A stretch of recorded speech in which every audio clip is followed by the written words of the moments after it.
if you think that your thoughts have something to do with your future, just from a theoretical standpoint, that your thoughts create your destiny, and you think 60 to 70,000 thoughts in one day, and 90% of those thoughts are the same thoughts as the day before, well, then your life isn't going to change very much as long as you're thinking the same way. Those same thoughts lead to the same choices. The same choices lead to the same behaviors. The same behaviors create the exact same experiences, and we anticipate the same feelings or emotions from those experiences, and those emotions are the payoff that drive our very same thoughts. Well, our biology, our neurocircuitry, our neurochemistry, our hormones, and even our gene expression will be equal to how we think, how we act, and how we feel. And how we think, how we act, and how we feel is called our personality. And our personality creates our personal reality. That's it. So the present personality who's listening to this show has created the present personal reality called their life. So if you can latch on to this idea, if you want to create a new life, a new personal reality, you got to change your personality, which means you better start thinking about what you've been thinking about and changing it. You begin to become conscious of your unconscious actions or habits or behaviors and modify them. And then we have to begin to look at the emotions that we live by every single day that are keep us connected to the past and decide, do these emotions belong in our future? So most people are trying to create a new personal reality as the same personality, and it doesn't work. You literally have to become someone else. So the principle in neuroscience says that nerve cells that fire together wire together. You keep thinking the same way, making the same choices, demonstrating the same habits, creating the same experiences that stamp the same networks of neurons into the same patterns, all for the familiar feeling called you. And you do that for 10 years on end. You're going to begin to hardwire certain patterns in your brain that becomes your identity. And by the time we're 35 years old, it kind of becomes fixed, right? And psychology used to say that you can't change that, but we now know that you can. So then that kind of box in the brain, that is the habit of ourselves. It's we're 95% of the time running a series of programs. So then sitting and doing the work, we have to become disentangled from those programs. And so the moment you decide to do something differently or make a new choice, what most people don't want to face is that discomfort. And that discomfort, that uncertainty, that lack of predictability, that unknown is what people are afraid of, because they'd rather live in guilt. At least they can predict who they're going to be than take a chance in possibility.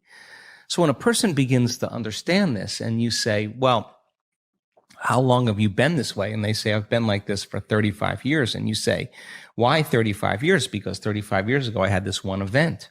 Well, the stronger the emotion you feel from the reaction from that event, the more altered you feel inside of you, the more the brain narrows its focus and freezes the image and takes a snapshot. And that's called a memory, right? So then forget the memory. Just overcome the emotion, because it's the emotion that keeps you anchored to the past. So that sounds really good theoretically. But when you step out into that unknown, into that void, the body really is in a habit. And when a habit is when the body becomes the mind. Or if you're thinking about that past event and it's producing an emotion, well, you need an image and a feeling to start the conditioning process. So the body's either conditioned into the familiar past or it's hardwired in the predictable future, because it wakes up every single day and runs through the same series of routine actions. So the present moment then becomes the unknown. When people start feeling that discomfort, they'd rather get on their cell phone and call someone, or get up and say, I can't meditate, or, I have too much to do. They excuse themselves. They return back into that familiar feeling, because the body's actually telling the brain.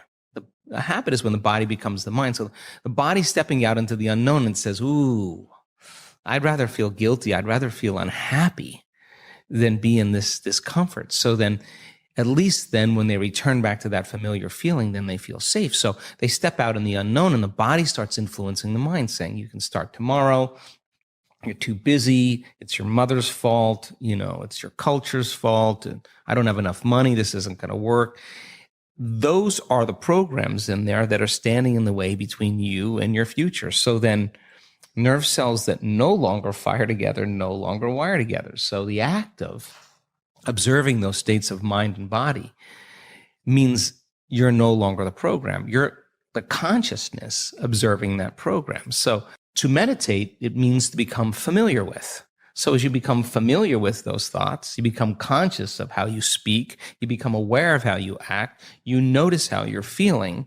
The more conscious you become of those unconscious programs, the less unconscious you'll go in your waking day. Why? Because it's not enough to just have a great meditation and get up and get on the freeway and get in traffic and getting stressed. You just return back to the old self again. Our job then is to sustain that modified state of mind and body the entire day. And if you can, get ready, because something different or unusual is going to begin to happen in your life. And it will come as a coincidence or a synchronicity. And that's breadcrumbs from the divine saying, you're on the path. Just keep doing it. There'll be another one. Just keep staying in that energy. And so teaching people then to understand that there's a formula that we now know, that if you apply that formula, you'll begin to see those changes. And now, as people are doing it more and more effectively, the results are going up as well. We just had Bond University. They just took a whole bunch of my brain scans from 10 years ago. Huge clinical study, a lot of analysis, and they're blown away by the speed in which community can change brain and heart coherence. They know how to do it. It's not something that's separate from them. They've practiced it enough times that they now know how to do it. So what's the significance of that? Well, really simple. In your life, if you start returning back to the same reactions, to the same people and circumstances, you're returning back to the old self. So you got to stay conscious in your life. And if you're not being defined by a vision of the future, then you're left with the memories of the past, and you will be predictable in your life. So crossing that river of change from the old self to the new self, there's a neurological, a biological, a chemical, a hormonal, a genetic death of the old self. But if you teach people there's something on the other side, they won't give up on themselves. They'll keep going. So there's enough evidence to encourage people. And you can't tell me you're too old to do this work. You can't tell me you're too sick to do this work. You can't tell me you had a turbulent past, or that you're too overweight or too underweight or too out of shape, or you can't even tell me that you've never meditated before. In fact, some of our greatest scans are people who just have never meditated before, that are not trying to do anything. They just follow instructions. So our community now is beginning to understand that it is possible, and they go all in, not 50% in, not 60% in. If we do a week-long event, we got 1,000 people or 1,500 people, and they are all in. We've been hypnotized and conditioned into becoming materialists. Mm-hmm. I think that we define reality with our senses, and I think that is one of the biggest illusions. So the fundamental question is, can you believe in a future that you can't see or experience with your senses yet, but you've thought about enough times in your mind that your brain has literally changed to look like the event has already occurred? Now, the latest research in plasticity says that's absolutely possible. And can you select a new possibility in the quantum field and begin to emotionally embrace that future every single day to such a degree that your body, as the unconscious mind, the objective mind, does not know the difference between the experience in your life that's creating the emotion and the emotion that you're fabricating by thought alone, to the degree that you begin to signal new genes and new ways to change your body to look like the experience has already happened. The latest research in epigenetics says it's absolutely possible. Now think about this. Every day, installing the circuitry, every day conditioning the body into the emotion of the future, that your body begins to change to look like it's already happened. Now, this is where it gets fun, because now you no longer have to go anywhere to get it. Now it begins to come to you. You become the vortex or the magnet to your destiny. People who come out of their meditation and they say, well, I just focused on my wealth. Why isn't it there? Well, you're not that good. If you're asking why isn't it there, you're back to the old person again. Stay in that state for an extended period of time as an experiment, as the scientist in your life, to keep your energy connected to the dream of your future. And then see what kind of effects begin to take place without moving into impatience, without moving into frustration, without starting to analyze why it hasn't happened or when. That is the trap of defining reality with your senses. So you have the thought of your future and you don't see it, then you experience separation. But people who are practicing this work, they have the thought of their future and they feel the emotion of their future. They're still connected to it, right? So that takes practice.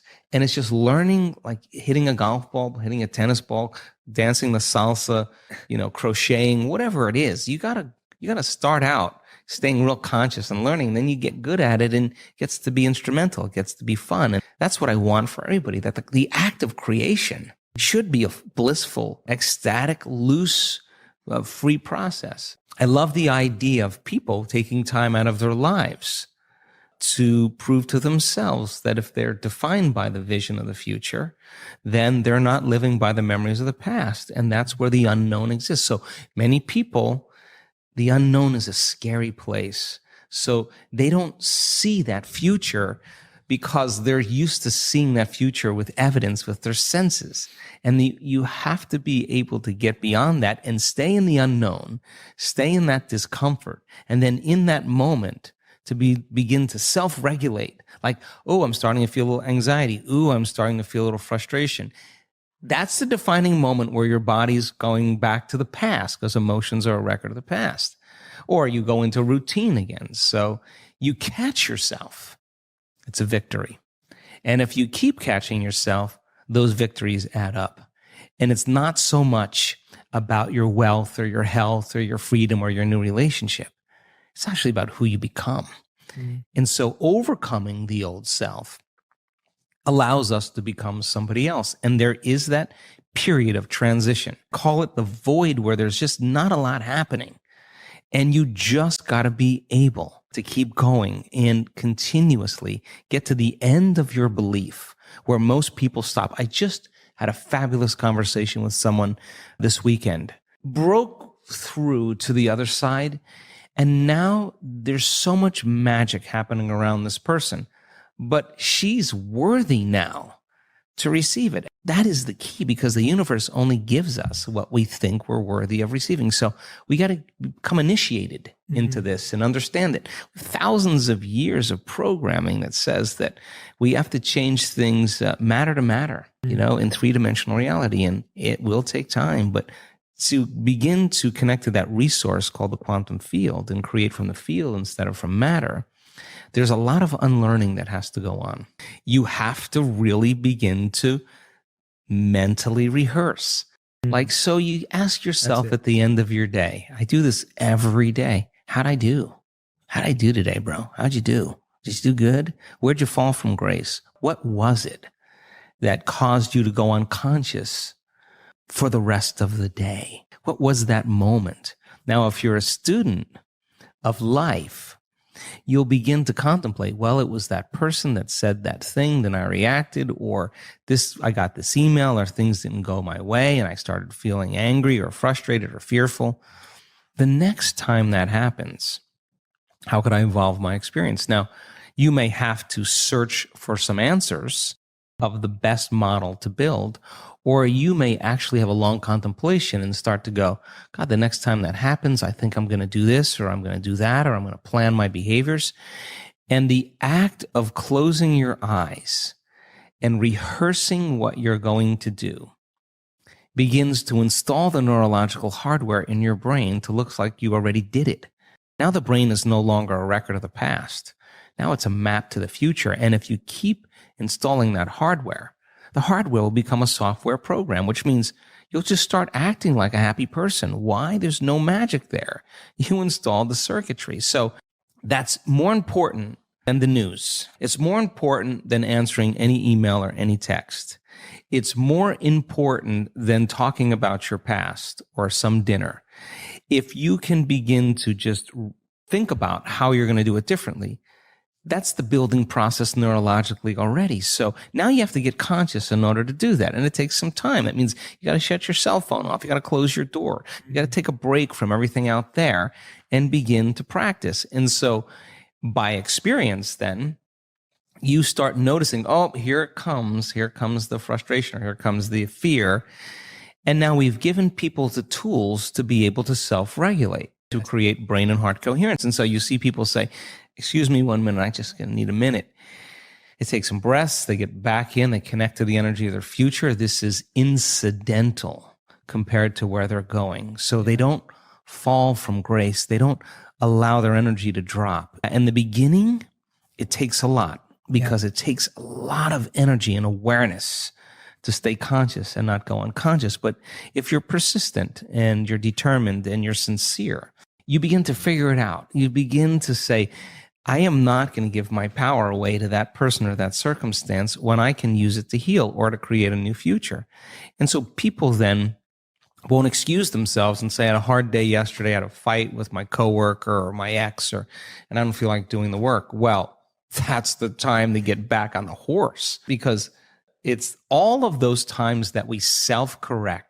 Those are the most valuable moments to us. People who've had profoundly transcendental experiences where they got lit up, they connected, and their brain goes into very, very high coherent states and super gamma patterns that are way outside of normal. And they have a transcendental download or connection that's mystical.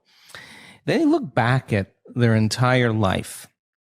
They don't want to change one thing in their past because it got them to that moment. That's the moment the past no longer exists. Now, by the same means, they look back at their past and they see all those tough moments where they overcame themselves and they fall in love with that person. They don't look at the good meditations or the things that went well. They know that it was those moments that got them to this moment.